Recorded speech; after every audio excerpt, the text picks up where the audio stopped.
morning, we're going to talk about becoming an organ donor and transplantation as well, and why it's so important. Let me start by sharing some really interesting and I think maybe a little sobering information with you this morning. Listen to this. There are 117,000 people waiting for a life-saving transplant right now today as we speak.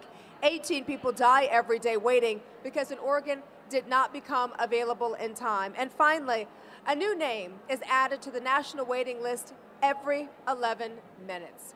Joining me to discuss this topic this morning, I want you to say hello to Kim Van Frank, Executive Director of Mid-SouthTransplant Foundation, and Ellen Gardner, a kidney recipient herself. Let's give these two ladies a round of applause this morning. Myth number one, if emergency room doctors know you are an organ donor, they won't work as hard to save you. And that is simply not true. If you are sick or injured and you go to the hospital, the doctor and the nurses that take care of you, their primary responsibility is to save your life. And donation is not even considered until it's determined that a patient will not make it due to their injuries or illness. Okay. Myth number two, wealthy and famous people are more likely to receive a transplant because of their financial or celebrity status.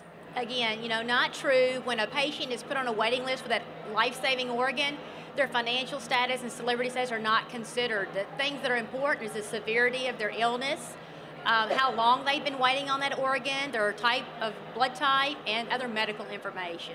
Myth number three, donation will disfigure my body. Yeah, absolutely not. We show our donors the utmost respect and dignity. Donation does not disfigure, and you can even have an open casket funeral after donation. You received the gift of life. Tell me your story. I had complete kidney failure. The doctors had told me that, it wasn't looking good for me, that they had told my parents and, my family members that I wasn't going to make it. After about a year or so on dialysis, I was added to the transplant list. And that was a life-saving moment for me because 1 month and 4 days later, I was called and I did receive a kidney. Is it easy to become an organ donor? It absolutely is. All you have to do is decide basically that when you no longer need those organs or those tissues, that you want to help many, many other people. And you can do that by making that decision, telling your family, signing the back of your driver's license, and most importantly, we encourage everyone to register on their state organ and tissue donor registry. It's very easy to do. Ellen, you're a living example. Yes, I am. Of what can happen if someone does decide to become an organ donor, because it does give you the gift of life. Your final thoughts? It's amazing that we all have the opportunity to be able to share and to give someone life, to continue their life by being an organ or a tissue donor. I would say to them, if it were you would want someone to save your life.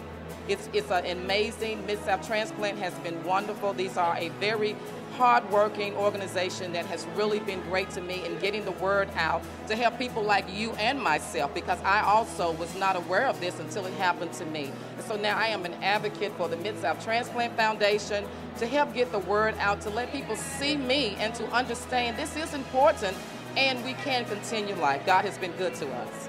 How are you feeling today? I am wonderful. I'll be celebrating 13 years in May of this year. Wonderful. That deserves a round of applause. Thank you, ladies, both, for coming by and sharing this life-saving information with us today.